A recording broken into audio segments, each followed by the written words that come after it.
Start.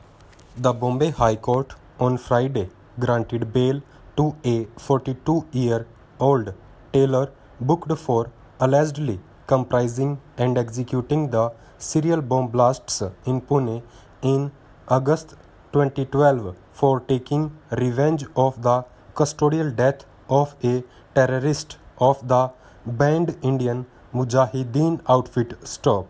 A division bench of Justice Revati and Sharmila Desmukh noted that the appellant Munib Menon has been in custody for around 11 and a half years since his arrest in December 2012. Stop.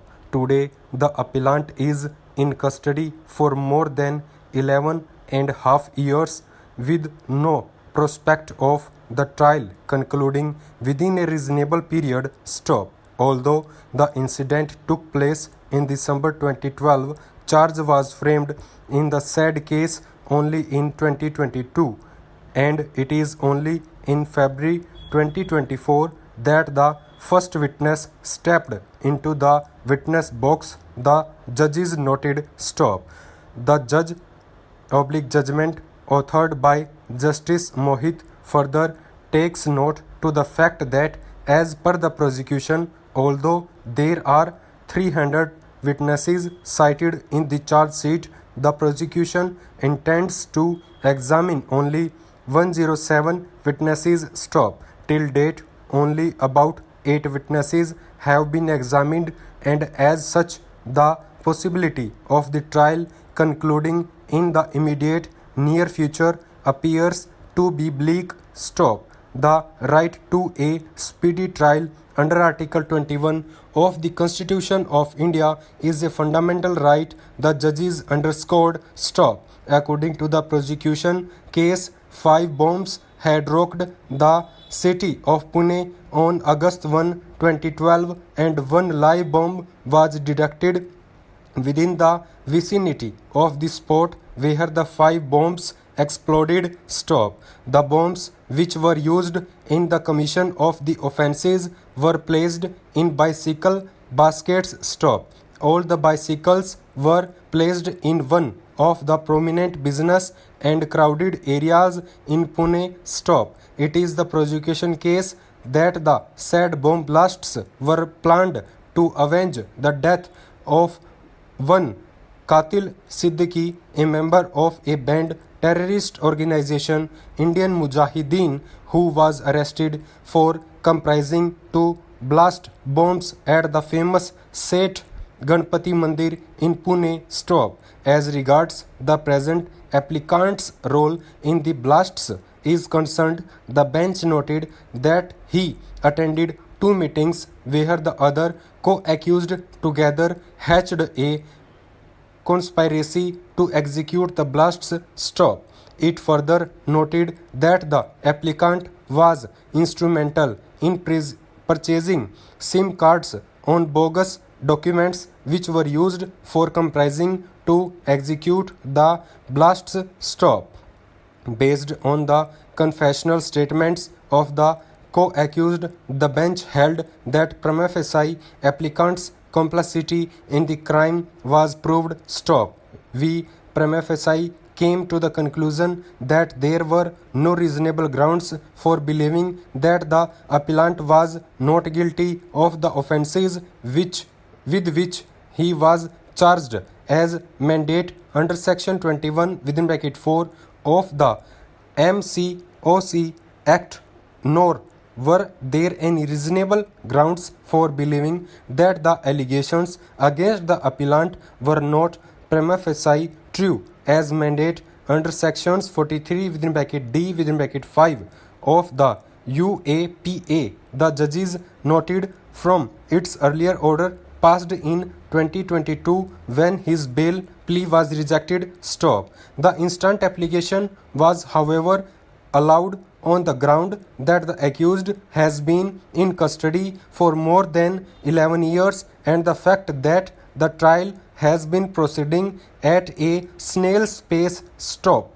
The Himachal Pradesh High Court has recently held that a criminal complaint cannot be quashed solely because it was initiated due to political rivalry. Stop. The court was hearing a petition for the quashing of an FIR filed against the petitioners under section 39 within bracket 1 within bracket A of the Himachal Pradesh Excise Act and section 17E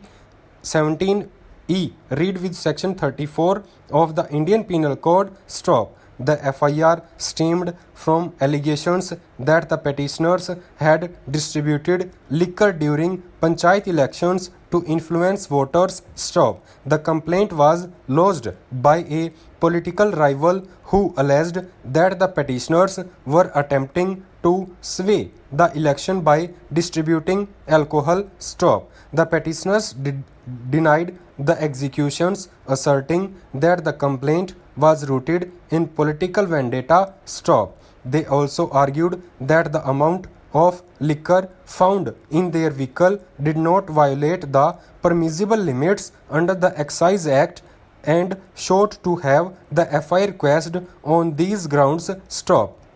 Justice Rakesh, presiding over the matter, rejected the argument that the political motivations behind the complaint were reasonable grounds for quashing the FIR. Stop. The court emphasized that the fact that the complaint may have been initiated by any reason of political vendetta is not in itself grounds for quashing the criminal proceedings. Stop. This reasoning drew upon the Supreme Court's ruling in Ramveer Upadhyay versus State of UP, which established the criminal prosecution even if prompted by malice or political motives remains valid as long as it is backed by sufficient evidence. Stop. One of the key arguments raised by the petitioners was that the recovery of 6 bottles of liquor did not constitute an offence under the Himachal Pradesh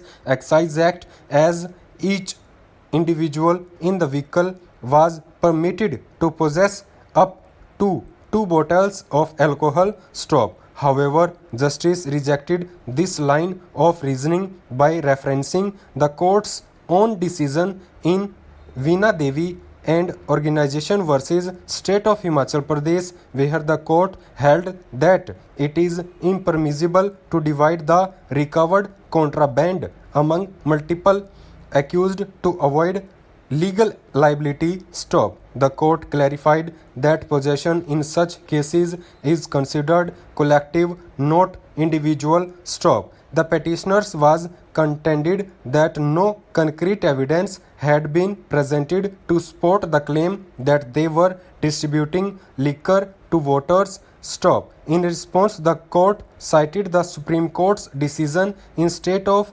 Maharashtra and Salim Khan, which held that the sufficiency of evidence is a matter for trial and cannot be decided at the stage of quashing proceedings under section 482 of CRPC. Stop. The High Court reiterated that this stage it is not the role of the court to assess the adequacy of the evidence collected by the prosecution. Such matters must be addressed during the trial. Stop. In examining the allegations under section 171E of the IPC, which pertains to bribery during elections, the court found that the facts presented in the FIR, even if political motivated, prima facie satisfied the legal requirements of an offence under this provision. Stop. The court emphasized that the political content in which the complaint was